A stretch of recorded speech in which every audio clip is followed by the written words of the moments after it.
디모데전서도 이제 오늘 6장이 이제 마지막 장이죠. 디모데전서의 마지막 장입니다. 디모데전서를 통해서 이제 교회에서의 여러 가지 일들을 디모데에게 쭉 가르쳐 주는 건데, 오늘은 이제 그 마지막 장 6장 1절. 무릇 멍에 아래에 있는 종들은 자기 상전들을 범사에 마땅히 공경할 자로 할지니 이는 하나님의 이름과 교훈으로 회방을 받지 않게 하려 합니다. 멍에 아래에 있는 종들이라는 것은 이제 당시에 초대교회 때 로마가 이제 다스리고 있던 때죠. 그때는 그 노예 제도가 아주 일반화되어져 있던 때, 그리고 예수 그리스도를 믿는 성도들이 종들의 신분을 가진 자들이 많았어요. 그러니까 이제 그때 그러한 그 종들에 대해서 이제 종의 신분을 가진 자들에 대해서 지금 그리스도인으로서 어떻게 해야 할 것을 말씀을 하고 있는 겁니다. 그렇다고 노예제도나 이런 것을 인정하고 그런 것을 두둔하는 말씀은 아니에요. 당시의 사회제도가 그러했으니까 그 가운데서 그리스도인들이 이제 어떠한 생활을 해야 되는가를 말하고 있는 것인데, 이것은 또한 이제 오늘날로서는 이제 뭐 회사나 기타 이와 같은 사용자들에 의해서 고용되어져 있는 사람들이 또 이와 같은 위치에 있는 것이, 그러니까 세상에서 우리가 일상의 삶을 살아가면서 이제 믿지 아니하는 상전들을, 믿지 아니하는 고용주들을 우리가 이제 두고 있을 때 어떻게 해야 되는가, 이제 그런 부분에 대해서 보시면 되는 겁니다. 멍에 아래에 있는 종들은 자기 상전들을 범사에 마땅히 공경할 자로 알지니, 믿지 아니하는 자라 해서 그들을 무시하거나 그들을 달리 생각해서는 아니 된다 이겁니다. 에베소서 6장 5절 7절에 보면 종들아 두려워하고 떨며 성실한 마음으로 육체의 상전에게 순종하기를 그리스도에게 하듯하여 눈 가림하여 사람을 기쁘게 하는 자들처럼 하지 말고 그리스도의 종들처럼 마음으로 하나님의 뜻을 행하여 단 마음으로 섬기기를 주께 하듯 하고 사람에게 하듯 하지 말라. 에베소서 6장 5절에는 이보다 더 하나님께서 강하게 말씀하셨어요. 아예 믿지 아니하는 상전이라 할지라도 주님을 섬기듯이 섬기라는 얘기입니다. 그렇게 해야 하나님을 믿는 사람으로서 하나님의 이름이 회방받지 아니하는 거예요. 만약에 우리가 그와 같은 사회생활을 하면서 윗사람들을 아예 무시하고 대놓고 깔보고 뭐 지옥 갈 자식이라고 그냥 멸시하고 그런다면은 하나님을 믿는 사람으로서 그것은 마땅한 행위가 아니다. 그것을 통해서 하나님의 이름이 욕을 먹게 되어지는 거거든요.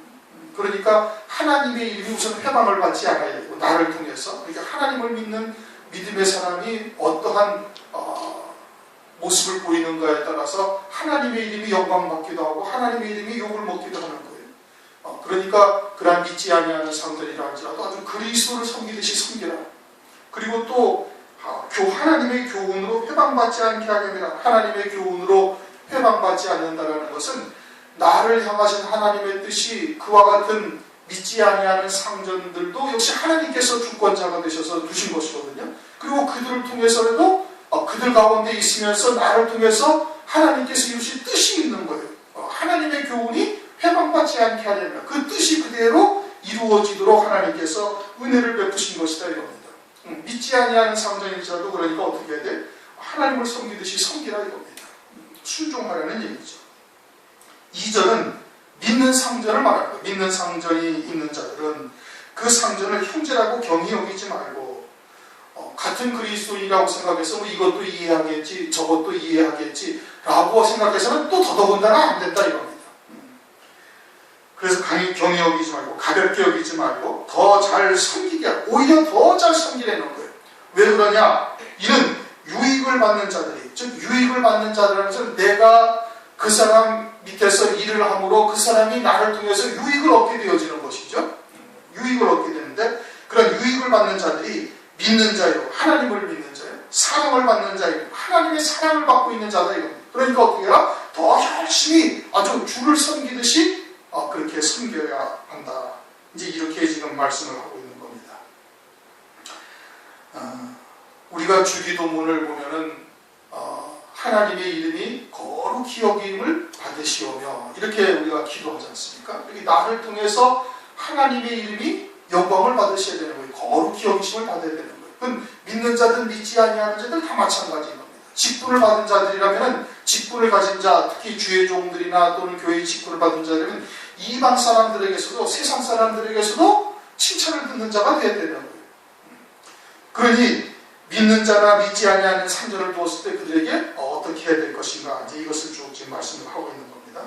3절, 누구든지 다른 교훈을 하며, 다른 교훈이라는 것은 혼잡한 말씀으로 가르치는 자들을 말하는 겁니다. 누룩이 섞인 떡, 비진리를 말하는 것이죠. 다른 교훈을 하며, 바른 말, 곧 우리 주 예수 그리스도의 말씀과 경건에 관한 교훈에 창념치 아니하면, 다른 교훈, 즉 혼잡한 말씀을 하니까 그러한 말씀으로 가르치고 그러한 말씀으로 살고 있으니까 경건에 관한 교훈이나 하나님의 진리하고는 먼 상황인 겁니다. 예수 그리스도의 말씀, 다시 말하면 하나님의 진리죠. 진리라는 것은 뭐예요?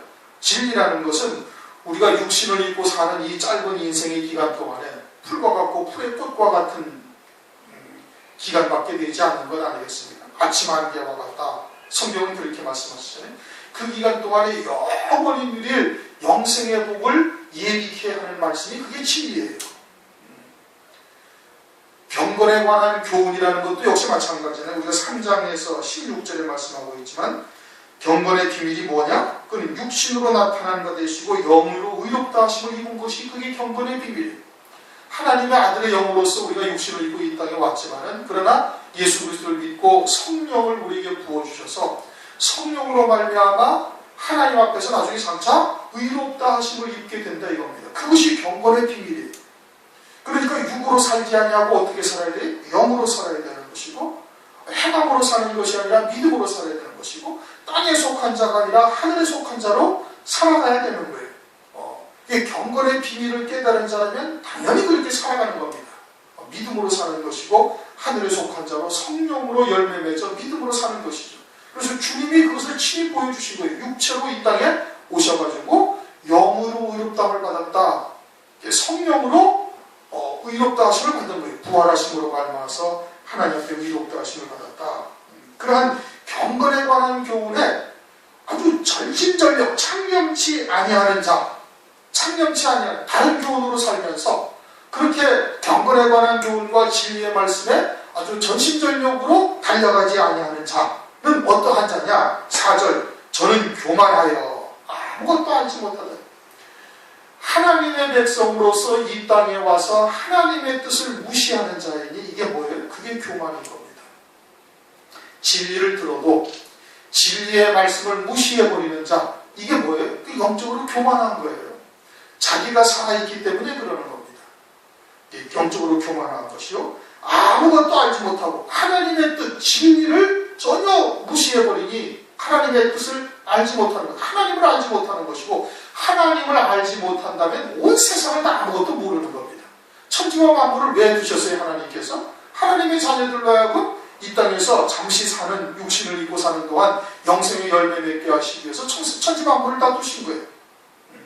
그런데 그런 하나님의 뜻을 외면하고 그리고는 하나님도 알지 못하고 그리고서는 변론과 언쟁을 좋아하는 자니 그러니까 여러 가지의 신학 사상이 범람을 하면서 그것을 어떻게 변론과 언쟁, 말싸움 아니면은 지식의 유의를 즐기는 것뿐이에요. 철학이라는 게 뭐냐? 지식의 유의를 즐기는 거예요. 말장난, 말의 유의를 즐기는 거예요. 말하는 사람이 자기가 뭔 말하는지도 모르면서 이야기합니다. 아주 어려운 말, 그렇게 말을 딱 들으면 그 말이 쉽게 이해되고 해야 되는데 아주 말하면서도 들으면서도 뭔 소리인지 못 알아듣기 어려운 말들을 써요. 왜 그래요? 지도 모르니까. 지도 모르니까 상대방도 아예 이해 못하게 그래갖고 반론을 제기하지 못하게 하려고 그러는 겁니다. 자기가 정확하게 알고 있으면 쉽게 상대방도 알아들을 수 있게 쉽게 설명을 다 할 수 있잖아요. 그런데 쉽게 설명을 못하는 거예요. 왜? 지도 모르니까. 그러니까 그냥 어려운 말들로 아주 복잡하다하게 여러 가지로 그냥 이야기하는 거죠. 그렇게 해서 변론과 언쟁을 좋아한다. 그래서 투기, 분쟁, 회방, 악한 생각이 나며 여러 가지 사람의 일들이 나는 것이죠. 왜? 그것이 다 사람의 마음으로 나온 것이니까. 마태복음 15장에 사람의 계명으로 하나님을 헛되이 경배하는 자들을 쭉 설명하면서 사람의 마음으로부터 나오는 것들이 다 뭐예요? 간음과 음란과 악한 생각과 도적질과 회방과 등등 쭉 말씀하고 있잖아요. 마찬가지로 이것이 하나님으로부터 나온 말씀이 아닌 거예요. 진리가 아닌 거예요. 다른 교훈이지. 그러니까 사람의 계명이죠. 그러니 사람의 마음으로부터 나왔으니 투기, 분쟁, 회방, 악한 생각이 당연히 뒤따르게 되어지는 거예요. 그러면서 마음이 부패해지고, 왜 부패해지? 썩어질 것만 바라보게 하니까 그러는 겁니다. 그렇게 나오는 말들이 하늘의 영생을 소망하게 하고 영생의 열매 맺는 말씀이냐? 전혀 아닌 것이죠. 어디를 바라보게? 세상의 것을 바라보게 하고 썩어질 육체를 바라보게 하고 그렇게 해서 썩어 부패하여지고 진리를 잃어버려. 진리의 사랑을 아주 외면해버리는 것이죠. 데살로니가 후서 2장에도 말씀하고 있잖아요. 진리의 사랑을 외면한 자들에게 하나님께서 거짓 것이 역사하게 하셔가지고 거짓 것을 믿게 해버리시는 거예요. 하나님께서. 왜? 진리의 사랑을 외면한 자들에게 거짓을 믿게 한다. 진리를 잃어버려서 진리를 외면하니까 마음이 부패해지고 그리고서는 경건을 이익의 재료로 생각하는 자들의 다툼이 일어나요. 경건이라는 것은 한마디로 말하면 다시 다른 말로 설명하면 믿음으로 사는 거예요. 그렇죠? 믿음으로 사는 거예요. 믿음이라는 이 하나님 앞에 아주 경건에 이르게 하시는 그와 같은 하나님의 말씀을 또 하나님의 뜻을 자신들의 이익의 재료로 삼는 거예요. 큰 예배당을 짓고 좋은 차를 타고 다니고 그리고 세상에서 명예와 권세를 얻기 위한 수단으로서 변질시켜버리는 겁니다. 믿음이라는 것은 믿음으로 사는 신앙생활 다 그것이 어디로부터 나와서 그런 거예요? 사람의 마음으로부터 나옴으로 말미암아 그와 같이 파생이 되어지는 거예요. 그래서 뭐가 생긴다? 다툼이 일어난다 이겁니다. 왜 다툼이 일어나요? 자기가 높은 자리에 있기 원해가지고 다툼이 생기는 거예요. 하나님의 말씀, 주님의 뒤를 쫓는 자는 좁은 길이고 협착한 길이고 또 주님은 섬기러 오셨으니 섬기는 자가 되지 않습니까? 진리를 깨닫고 온전한 경건의 비밀을 깨달은 자는 섬기는 자리에 들어가는 거예요. 자기가 위에 높은 자리에 오르고자 하지 않는다 이겁니다. 그런데 사람의 계명으로 살게 되어지니 어떻게? 당연히 다툼이 일어나고 위에 있고자 다툼이 생기게 되어지고 서로 높은 자리에 오르고자 하는 마음이 그런 것이죠. 6절 그러나 지족하는 마음이 있으면 경건에 큰 이익이 되리라. 지족하는 마음, 자족이 아니라 지족하는 마음. 지족이라는 것도 뭐냐면 만족하는 마음을 말하는 거예요. 깨닫고 만족하는 마음이 있으면 자족이라는 것과 큰 차이는 없는데 지족하는 마음이 있으면 깨닫고 만족하는 마음이 있으면 다시 말하면 지금의 모든 내게 주어진 환경이 주권자가 되시는 하나님께서 창세전에 예비하신 그 영광의 자리에 이르도록 모든 것을 하나님께서 은사로 우리에게 주셨다라고 깨닫고 그 모든 것을 만족을 하는 거예요. 그 모든 것 안에서 하나님의 은혜로 받았고 하나님의 은사로 받는 것이 그러면은 경건, 믿음으로 사는 일에 있어서 즉 다시 말하면 육체를 입고 성령 안에서 열매 맺어 믿음으로 사는 일에 있어서 큰 이익이 된다 그런 뜻인 겁니다. 하나님께서 하나님의 뜻을 깨닫는 자들에게 세상의 일이 형통하게 잘 풀려지면 얼마나 좋겠어요. 그런데 우리는 육체를 입고 있기 때문에 세상의 것에서 평안하고 안락한 삶을 누리게 되어지면 우리는 우리의 믿음이 정금 같은 믿음이 되기 전에는 그러한 삶에 빠질 우려가 너무너무 많이 있는 겁니다. 그러니까 하나님께서 어떻게 하시는 거예요? 연단을 하시는 거예요. 요셉에게 하나님께서 꿈으로 하나님의 뜻을 요셉에게 알려주셨죠. 알려주신 다음에 다가온 일들은 뭐예요? 형제들로부터 시기로 말미암아 팔려가가지고 종살이를 하고 그 종살이를 하다가도 또 하나님의 뜻을 거스리지 아니하고 죄를 범치 아니하는데 다시 또 감옥까지 내려가고 같은 과정을 거쳐서 요셉으로 하여금 아주 정금 같은 믿음, 하나님의 뜻을 이루기에 합당한 자로 하나님께서 세우신 다음에 총리라는 자리를 하나님께서 앉히시는 거예요. 그것은 우리에게도 똑같은 겁니다. 우리도 역시 마찬가지로 혈육의 몸을 입고 원죄에 있는 거역의 씨가 있는 육체를 우리가 다 입고 있는 거예요. 그런데 하나님께서 우리를 요셉에게 꿈으로 계시하셨듯이 우리에게도 말씀을 통해서 성령으로 깨닫게 하시고 믿음으로 받게 하셨어요. 그러나 그와 같은 하나님의 뜻을 우리에게 이루시기 위해서는 육체에 있는 거역의 씨 또는 여러 가지의 육신의 정욕, 안목의 정욕, 이생의 자랑을 쫓고자 하는 소욕들을 제하셔야 되는 거예요. 그래야 온전한 믿음에 설 수가 있는 거예요. 그러기 위해서는 어떻게 해야 돼? 요셉과 같은 과정을 거치는 거예요. 연단을 하시고 또는 쇠풀무와 같은 과정을 거치시고, 그것은 성경에서 모든 하나님의 종들 또는 하나님의 뜻을 이루고자 하는 하나님의 백성들에게 동일하게 역사하셨던 겁니다. 이스라엘 백성들을 왜 애굽에 내려보내셔요? 거기서 하나님을 깨닫게 하시기 위해서, 이방에서 계기됨으로 말미암아서 하나님이 누구신지를 알게 하시기 위해서 그들을 가나안 땅으로 인도하시고자 하는데, 하나님께서 그냥 가나안 땅으로 들여보내신 것이 아니라 거기 광야 애굽에 가서 430년 동안 종살이를 하게 하시고 하나님의 누구신지를 보게 하셔서 출애굽을 시켰는데 또 광야에서 또 훈련하시고, 그렇게 해가지고는 그 중에서 겨우 2명만 가나안 땅에 들어가는 거예요.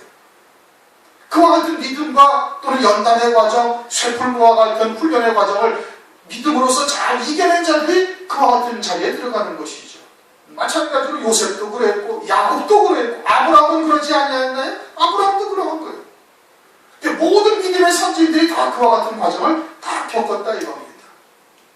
그러므로 오늘날 우리들도 그러한 과정 가운데 하나님의 은혜로 우리가 모든 것을 은사로 주셨음을 깨닫고 지족하는 마음이 있으면 그것이 우리의 경건에 아주 큰 이익이 된다.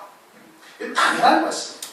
그런데 이제 그것을 우리가 겪어가는 과정이 이게 쉽지가 아니한 거죠. 그러게 그 과정 가운데 넘어지기도 하고 또 다시 일어나서 힘을 얻고 가기도 하고, 베데르산의 어린 염소, 어린 저 사슴 같은 것이죠. 그러면서 가다가 힘이 들으니까 주저앉아가지고 주님을 또 찾아보기도 하고 잃어버리기도 하고, 그러한 과정을 겪어가면서 신부의 신앙에 서가는 겁니다. 그러니 오늘날 우리가 겪는 과정이 아브라함이 겪어가는 과정과 다를 바가 하나도 없다 이겁니다. 그러면 우리가 겪는 여러 가지의 연단 또는 훈련의 과정을 어떻게 해야 돼? 감사함으로 받고 믿음으로 받아야 되는 거예요. 그게 지족하는 마음이고요. 그러면 경건에 큰 이익이다. 그 믿음에 속히 쉬이 이룰 수 있게 하시는 것이죠.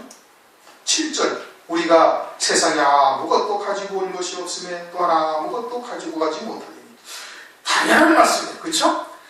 당연한 말씀이고 누구나 다 알고 있는 말씀이에요. 그런데 이 말씀을 믿음으로 산다는 것이 쉬운 게 아닙니다. 자꾸 세상의 눈이 돌려지고 세상의 것에 마음이 빼앗기고 자꾸 그것에 집착하게 되어지는 거예요. 그것에 집착하는 것이 사랑하는 거예요. 돈을 사랑하면 일만하게 뿌리다 10절에 말씀하고 있지. 사랑한다는 게 뭐예요? 그것을 목적으로 두는 거예요. 신앙의 목적을 그것으로 두면 망하는 겁니다.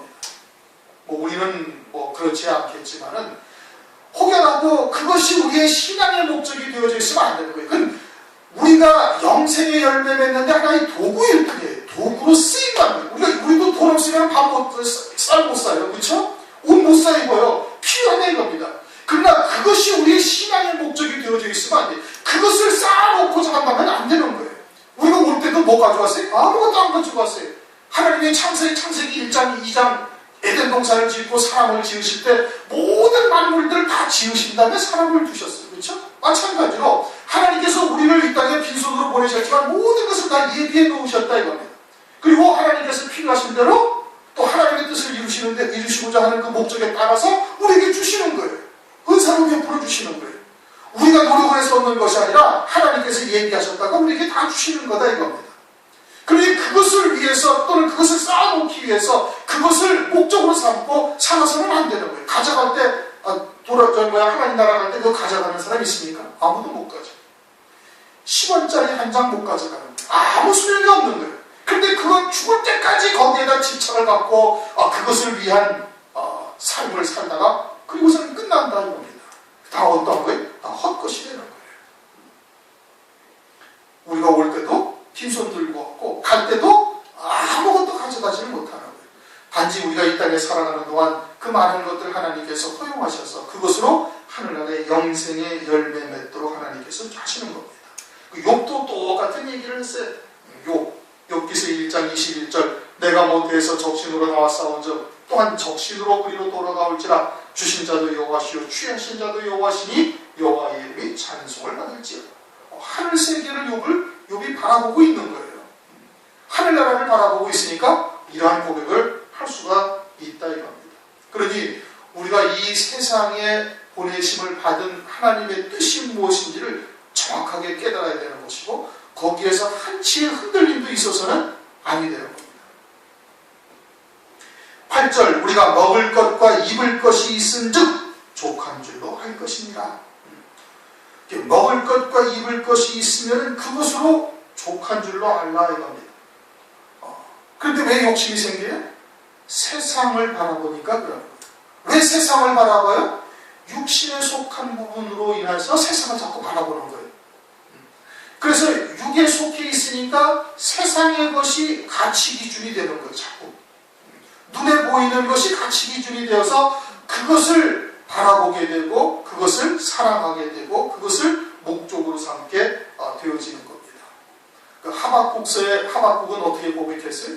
아무것도 없을지라도 나는 구원의 하나님을 인하여 기뻐하고 그것으로 감사한다 이겁니다. 무화과 나무가 무섭지 못하고 밭에 소출이 없고 포도나무에 열매가 없고 외양간에 양이 없고 우리의 송아지가 없다 할지라도 나는 구원의 하나님을 인하여 나는 기뻐한다. 그것이 우리의 신앙의 본질이 되어야 되는 겁니다. 그런데 육에 속하면 속할수록 자꾸 먹을 것, 입을 것을 찾게 되어지고 그쪽으로 시선이 자꾸 가게 되어지고 그것을 통해서 자꾸 판단하려고 하는 겁니다. 육에 속한 자들은 그걸 가지고 판단하죠.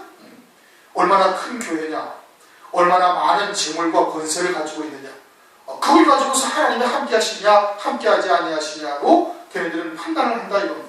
육에 속한 자이기 때문에 그런 영의 세계가 전혀 보이지 아니하는 겁니다. 9절 부하려 하는 자들은 시험과 올무와 여러 가지 어리석고 해로운 정욕에 떨어지니 부하려 하는 자들, 욕심을 가진 자들이죠. 세상의 것에 눈이 이제 딱 초점이 맞추어진 자예요. 그들은 먼저 뭐가 걸려요? 시험에 딱 그런 거예요. 뭐 때문에? 욕심으로 인해서. 야고보서 1장에 말해요. 욕심으로 인하여 우리가 마귀의 미혹을 받는 거예요. 그러다가 그것이 점점 자라게 되어지면 사망에 이르게 되어지는 거예요. 시험과 올무에 떨어지는 거예요. 부하려 하는 욕심 때문에. 세상의 것에 대한 가치를 자꾸 부여하다 보니까 이제 부하려 하는 그와 같은 욕심이 생기게 되어지고 그래서 시험과 올무에 여러 가지 어리석고 해로운 정욕에 떨어지느니 곧 사람으로 침륜과 멸망에 빠지게 하는 거예요. 그러면서 결국은 멸망한다 이겁니다. 민수기 22장을 보면 발람이라는 선지자가 나옵니다. 하나님의 선지자예요. 그러면 어떻게 해야 돼? 세상의 것에 대해서는 이 목적을 두어서는 안 되는 거예요. 그런데 그 중심에 그런 것이 막 이제 발동을 하고 있으니까 발락이라는 모압 왕이 고관대장과 북이 많은 예물을 가지고 발람 선지자를 꼬드깁니다. 그러면 아주 이런 지하에 단호하게 딱 거절해버렸어요. 그런데 어떻게 해요? 내가 하나님께 기도 한번 해보겠대. 그러면 속에 뭐가 있다는 거예요? 이미 거기에 마음이 확 빼앗겨져 있는 거예요. 그 중심이 그러하니까 마귀가 그에게 그러한 미혹의 역사를 하는 겁니다. 시험을 하는 거예요. 그러한 중심이 아니었으면 아예 오지도 않고 또 왔다 갈지라도 이런 지하에 딱 끊어버리는 겁니다. 그런데 이미 중심이 그쪽에 부하려 하는 마음, 돈을 사랑하는 마음이 있으니까 마귀가 그것을 알고 고관대장과 아주 많은 예물을 갖다가 발람 선지자에게 보내는 거예요. 시험과 올무에 들었다가 여러 가지 정욕에 빠지게 되어지고 결국은 어떻게? 나중에 죽임당하는 겁니다. 이스라엘 백성들한테서 죽임당하죠. 그것을 그와 같은 시험과 올무에 걸려 넘어지는 자들이 결국은 다 멸망하게 되어질 것을 그림자적으로 우리에게 계시를 해주는 겁니다. 세상의 것이 우리 눈에 자꾸 들어오는 것은 내가 그만큼 육신에 속한 부분들이 많이 있다라는 뜻인 겁니다. 영으로 믿음으로만 살게 되어지면 그런 거에 대해서 좌우되질 않는 겁니다. 왜? 이미 못 박아버렸으니까. 세상은 내게 대하여 십자가에 못 박은 것이 되어지고 나도 또한 세상에 대하여 그러하노라. 갈라디아서 6장 14절에 사도 바울은 그렇게 고백하고 있지 않습니까? 그러니 세상이 다 못 박혔으면 그것이 아무리 많은 재물이든 또 많은 권세든 거기에 영향을 받지 않는 거예요. 그런데 부활할 마음이 들었다? 그것은 못 박히지 아니했다는 거예요. 못 박히지 아니한 부분이 많이 있으면 있을수록 자꾸 거기에 마음이 쏘이게 되어지고 그러한 세상의 권세나 세상의 재물에 눌리는 자가 되는 거예요. 포로가 되는 것이죠. 부활해 하는 자들은 시험과 올무와 여러 가지 어리석고 해로운 정욕에 떨어지나니 사람으로 침륜과 멸망에 빠지게 하는 거예요. 결국은 멸망에 처해지게 된다. 10절 돈을 사랑함이 일만하게 뿌리가 되나니. 왜 부활해야 해요? 돈을 사랑하니까. 돈을 사랑한다는 것은 조금 전에 얘기했던 것처럼 재물을 목적으로 삼고 있기 때문에 그러는 거예요. 그리스도인들도 재물이 있어야 집에서 따뜻한 겨울철에 따뜻한 곳에서 잘 수가 있고 입을 수가 있고 그렇고 먹을 수가 있는 건 아니겠어요? 그러나 참된 그리스도인이라는 것은 그와 같은 것을 하나님 나라의 영생의 열매 맺는 도구로 쓸 뿐이지 그것이 우리의 신앙의 목적이 되어 있지 않은 겁니다. 만약에 우리의 신앙에 그것이 걸림돌이 되어지고 방해가 되어진다면 가차없이 버릴 수가 있는 거예요. 문진이가 그랬지 않습니까? 가차없이 딱 착버리잖아요. 믿음이지. 물론 그렇게 함으로써 손해가 나는 거예요, 나에게는. 그러나 주를 위해서 아주 너끈하게 감당해 나가겠다 그런 거거든요. 그러니 그게 믿음인 거예요. 그것이 열매가 되는 거예요. 그것은 그 재물의 목적을 두어지지 않았다 이런 뜻이거든요. 그러니까 언제든지 과감하게 다 버릴 수가 있는 거예요. 살아가는 데 필요는 하지만 그것이 우리의 신앙의 목적이 되어서는 안 되는 거예요. 그 목적이 되었으면 그건 돈을 사랑하는 것이고 돈을 사랑하는 것은 곧 무엇을 하나님을 버리는 거예요. 재물과 하나님을 겸하여 섬길 수가 없다. 분명히 말씀하잖아요. 돈을 사랑한다는 것은 하나님을 사랑하지 않는다는 얘기예요. 그것은 재물을 그를 신으로 여기고 있다 이 뜻인 겁니다. 돈을 사랑함이 일만 악의 뿌리가 되는 모든 멸망의 악한 것에 근원이 되는 거예요. 뭐가? 재물이. 그러니까 오죽하면은 마태복음 6장 24절에 하나님과 재물을 겸하여 섬길 수가 없다. 재물을 하나님과 같은 자리에까지 지금 비교해서 말씀을 하고 있잖아요. 이것을 사모하는 자들이 미혹을 받아 믿음에서 떠나. 믿음에서 떠났다는 것은 믿음이라는 것이 뭐예요? 믿음이라는 것은 하늘 소망 가운데 그 영생의 열매 맺는 그런 삶을 사는 것이 믿음으로 사는 거예요. 그런데 돈을 사랑한다는 것은 이미 하늘 소망을 버렸다는 얘기고 눈에 보이는 세상의 것에 그 마음이 빼앗겼다는 거예요. 믿음에서 떠난 거예요. 그러니 신앙생활의 목적을 물질이나 세상의 것에 두고 있는 사람들은 자기들은 믿음으로 산다고 이야기할 수 있을지 모르지만 믿음을 다 떠난 겁니다. 믿음이 아니에요. 그들의 믿음은 뭐예요? 보이는 세상이 아니라 보이지 아니하는 세상을 믿는 믿음으로 사는 것. 그 소망을 믿음으로 사는 것이 믿음이거든요. 그런데 돈을 사랑한다는 것은 그것은 이미 믿음에서 떠난 자가 되는 거예요. 하늘 소망이 전혀 없다 이겁니다. 그리고서는 많은 근심으로 자기를 찔러도다. 그렇게 해서 결국은 어떻게 침륜과 멸망에 빠져서 사망에 이르게 되어지는 거예요. 마태복음 13장에 네 가지 밭을 우리가 설명을 하시죠. 말씀을 하죠. 그 중에 세 번째가 뭐예요? 두 번째가 뭐예요? 가시떨기에 떨어진 나무. 세 번째가 가시떨기. 그것을 뭐라고 설명하세요? 죄의 염려와 근심으로 자기를 계속 찌르는 거예요. 하나님 나라에 대한 소망보다는 세상에서 어떻게 하면 더 보하게 되어지고 세상에서 어떻게 하면 더 안락한 삶을 살고 이걸 가지고 이것 때문에 하나님에 대한 믿음을 다 손상시키는 일을 하게 되어지는 것이죠. 그렇게 해서 자기를 찔러도다. 결국은 어떻게 돼? 멸망하게 되어지는 겁니다. 그리스도인들도 세상을 살아가는데 물질이 필요는 한 거예요. 물질도 하나님께서 주시는 겁니다. 그러나 그것이 우리의 신앙의 목적이 절대 될 수는 없는 거예요. 그것이 우리의 신앙을 방해하고 믿음으로 사는 길을 거스리는 일들을 하게 되어질 때는 그런 것은 가차없이 다 끊어버릴 수 있는 믿음이 돼야 됩니다. 그리고는 지속하는 마음, 모든 것에 하나님께서 은사로 주셨음을 감사하면서 나가면 돼요. 먹을 것, 입을 것, 마실 것, 공중의 새도 하나님께서 먹이신다고 말씀하고 있지 않습니까? 하물며 하나님의 생명을 가지고 육신을 입혀보내서 아버지의 뜻을 이루고자 하는 너희들일까 보다. 염려하지 말라 이게. 다 있어야 할 것 아신다 이게. 그래서 너희는 먼저 그의 나라와 의를 구하라. 그렇다고 부자 된다는 뜻은 아닌 겁니다. 너희가 그의 나라와 의를 구하면 세상에서 부자 된다는 뜻은 아니에요. 그러나 아버지의 뜻을 이루기까지 하나님께서 반드시 필요한 것들을 공급해 주신다라고 말씀을 하고 있는 것이죠. 오늘